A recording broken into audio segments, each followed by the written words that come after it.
Hi guys, welcome back to another video guys. Thank you so much for coming to this video. If you're seeing this video guys, it means that you have decided to become a member of the Andersons community. Thank you guys so much.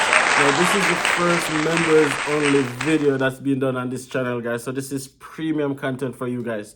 Now the Andersons is a community that is always sharing our experience undilutedly for you guys, right? And we're just going to be taking it one step further and making sure that our members have exclusive access to content that we haven't done on the other side of our channel. So if you're seeing this video, it means that you have decided to become a member. So I just want to say enough respect. Thank you guys so much for being a member of the Andersons channel. And let's get into it. What am I going to be talking about in this video, guys? I am going to be sharing with you guys exactly how much funds did it take for me to migrate to Canada with my family as an immigrant. Now, it's very important to note, guys, that this is based on my own unique circumstances. I came to Canada as an international student. So most of what I'm going to be sharing is what is required as an international student. And also, I came to Canada in 2019. A lot of these information might have changed, might have developed, I have no idea. So the best way to make sure is to collaborate whatever you're hearing right here on the IRCC website, because that is where you get the factual information, right? So as I mentioned, guys, I came to Canada in 2019 with my family, wife and daughter, in case you guys are new here, which you guys should have known this information already. And I came to the beautiful city of Grand Prairie. Now, I came from the island of Jamaica, guys, and like most persons in Jamaica, we are not rich, right? We're just average persons doing a 9 to 5, trying to find a better way to live, right? Trying to find a better way for our kids to live, and trying to find opportunities. That's all we had. We had a goal, we had ambition, and we just decided that, you know what, we're gonna take a chance on doing this thing. Now, when we decided to made the transition in terms of applying for school and start the process, we didn't have much money, right? Now, this was in 2019. That was the same year that we got married. So we got married February 2019, and that took a lot of money. Now, if I could go back in time, guys, I'm telling you, I would not spend so much money on a wedding. We'll just probably go to RGD and do our thing. But that's for another topic.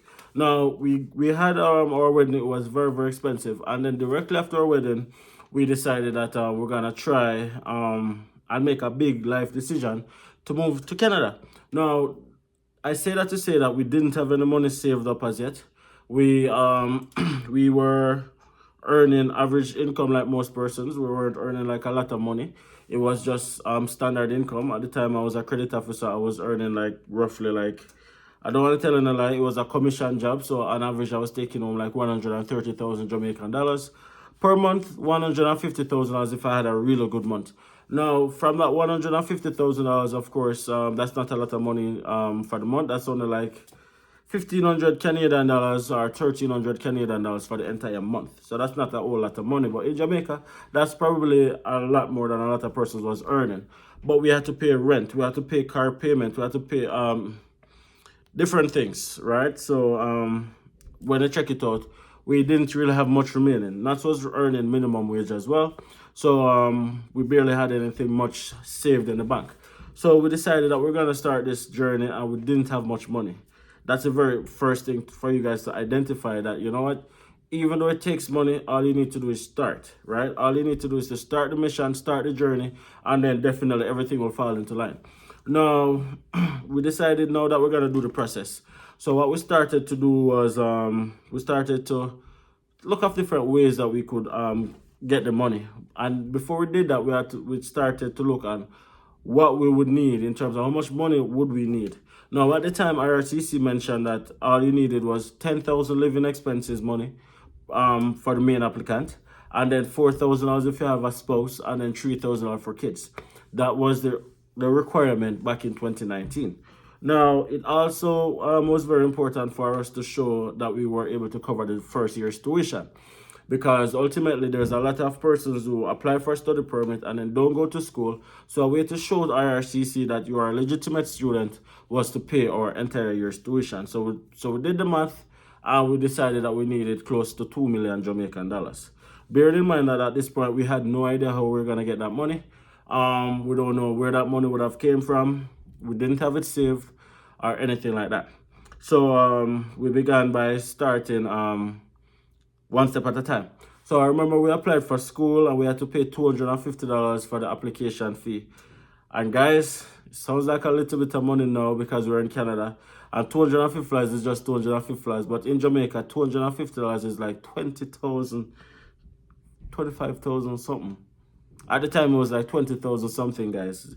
Just for the application, guys. And I'm like, wow. And that's non-refundable. So applying for school, paying that money, non-refundable. So we made a sacrifice, we made that payment. Okay then. Now, while we're waiting on the acceptance for the school, this is where we started to like gather our documents, right? One step at a time, as I'm telling you, one step at a time. We did our police certificate, which cost us like I think $1,000. No, more than that. I don't quote me, but we did it not express. But it was, I don't remember the exact fee, but it was like I think 3,000 something dollars for me and for Nats. Malika was on minor, so she don't need police certificate, thankfully.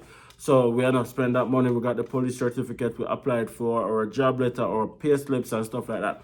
And then what we did, guys, we started selling our furniture. We started selling our furniture and we started relying on friends for gifts, right? And family member as well. So in total, we in other words, we had to hustle. We had to hustle and we were hustling. So we were then sold my furnitures, get some money from that, got some gift from friends and family. Some friends and family, I don't know, say you have to pay them back, so it's actually a loan. So we got a couple loan from different sources, accumulate some money. And then one of the things that I had to do was to start doing additional things to get money as well. Like I had a car, I had a lot of friends who and persons who needed to learn how to drive. So I started to charge people to teach them to drive.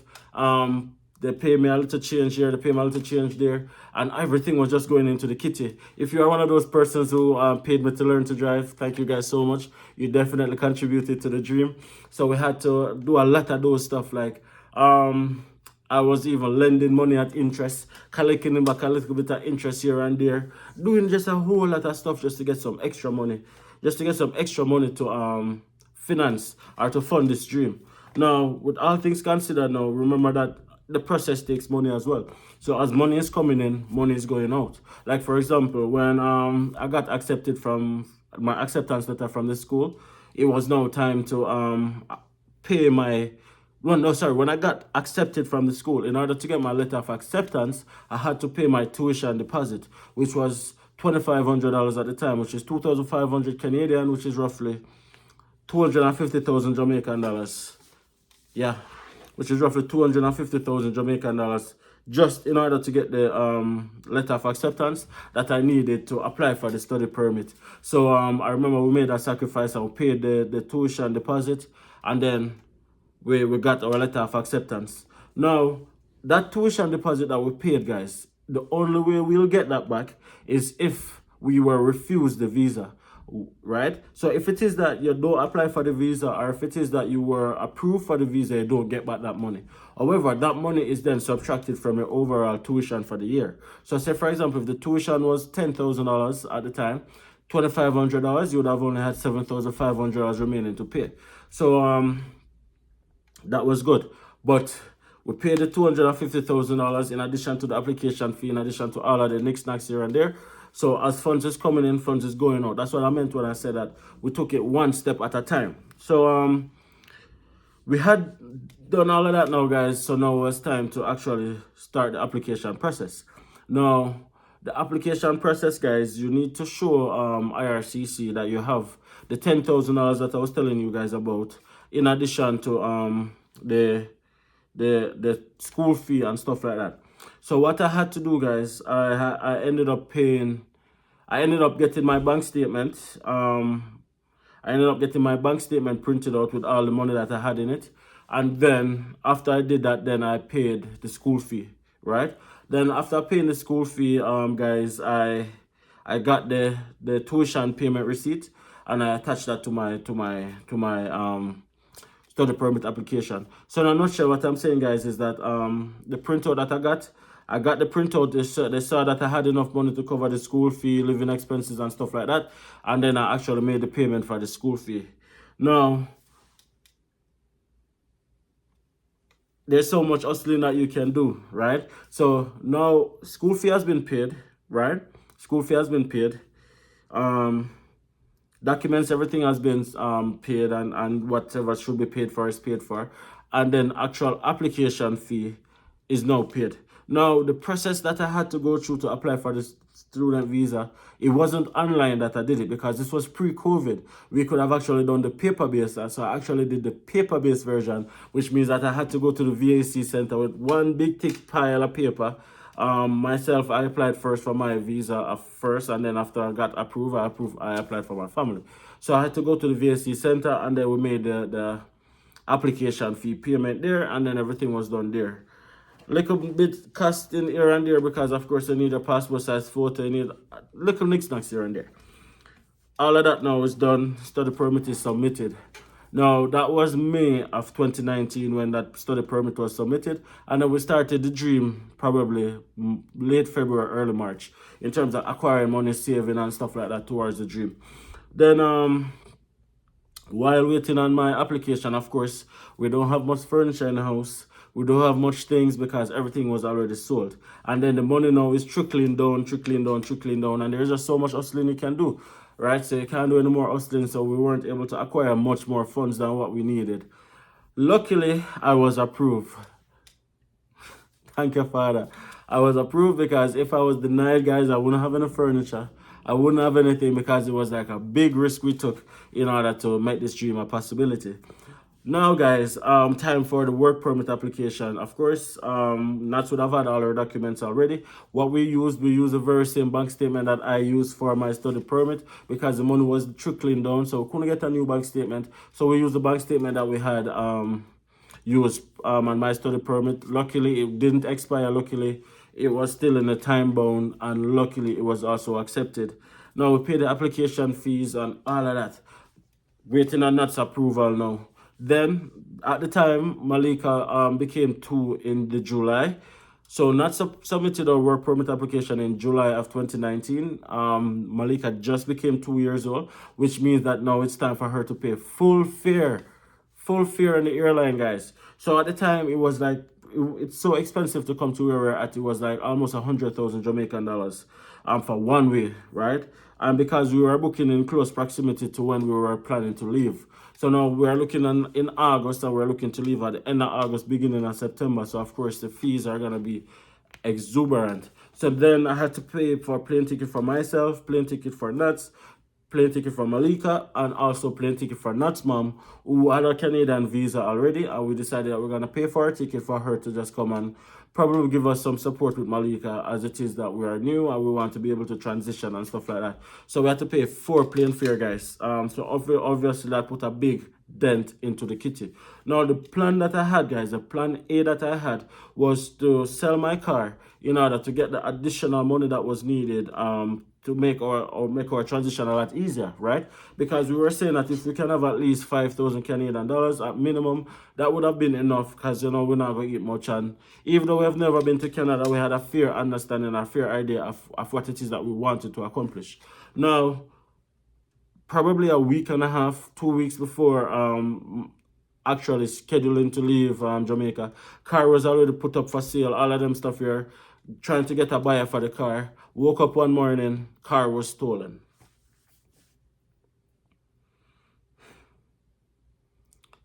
Them thief the car at the yard, guys. Car was stolen. Them thief the car. So that put a big dent. That put a big dent, guys. A significant dent into our plans, because that car would have given us at least $1 million, which is like $10,000, which is what we were depending on in terms of having actual money that we needed to transition. So it was definitely a depressing period where we weren't sure what we were gonna do, because at the time we never left Jamaica yet. We don't know what inside a plane look like, and then we started to panic that, you know what, they're gonna turn us back at the border because they're gonna see our account and see that we don't have enough money and all of them stuff there and turn us back. So we were very panicky and anxious and stuff like that. So we were like trying to figure out what it is that we can do now. Now I remember now we only have like probably a week and a half remaining now. This is like probably 20th of August. School starts in another 2 weeks. Either way you take it, higher to leave, right? So we are thinking of what we can do and stuff like that. And luckily we had some friends who we could depend on who loan us some money. But that money was just in case we needed it. Ultimately, when we got here and everything was okay, we had to send back that. So that money wasn't necessarily our money, but that money was just money that we could depend on in case we needed it, which is good, which is awesome. The fact that we could have that extra money. Now, in terms of actual money that we actually had for ourselves, it was less than $500. Not even joking. After paying for the tuition for the year, paying for airfare for 4 persons, all the knickknacks. Remember now, the car was the plan. The car was stolen. We only had like $500 remaining. That was it. That was it, guys. We only had like $500 remaining. Then I had to leave Jamaica a couple of days before that because we couldn't get flights on the same day. Based on how short notice we booked the flight. So I left Jamaica the Thursday, and then Nats came on the Monday of the following week. So I landed in Grand Prairie the Friday because of how far we are, and she landed in Grand Prairie the Tuesday. Now, when I landed in Grand Prairie on the Friday, guys, the money that I had to find a Western Union probably an hour or 2 hours after landing in a place that I've never been to, that I've never seen, that I've never known, and then transferred back that money through Western Union for Nats so that she could get that money in case she needed it at the airport and stuff like that. And then also she needed to buy a lot of stuff for Malika, like in terms of the fact that we didn't have a stroller for Malika to go through the airport, all that stuff like that. So we had to spend some of the money as well. So long and short, when we both landed here in Canada, school fee was paid, which is good. All of that was paid, was good. We had somewhere to lay our head, which was good, but we had no money remaining. And we were very depressed at first. Now, it's very tough to be in Canada without money, right? Especially when you have a child. So we had to hit the ground running immediately, as was mentioned in previous video. So in a nutshell, that's the amount of money that we came to Canada with. That's how the journey began. That's how the journey started. And thankfully, everything worked out. And if it worked out for us, it can and it will work out for you guys too, because many of you guys are in a much better position than we were. And it simply means that the challenges that we had encountered, you guys will not encounter the same challenges because you would have been more prepared financially and probably have more support than we do, right? Again, thank you guys so much for watching this video all the way to the end. Thank you guys so much for becoming a member of our channel. And thank you guys so much for subscribing to our channel, liking this video, and dropping a comment. See you guys in the next video. Peace out.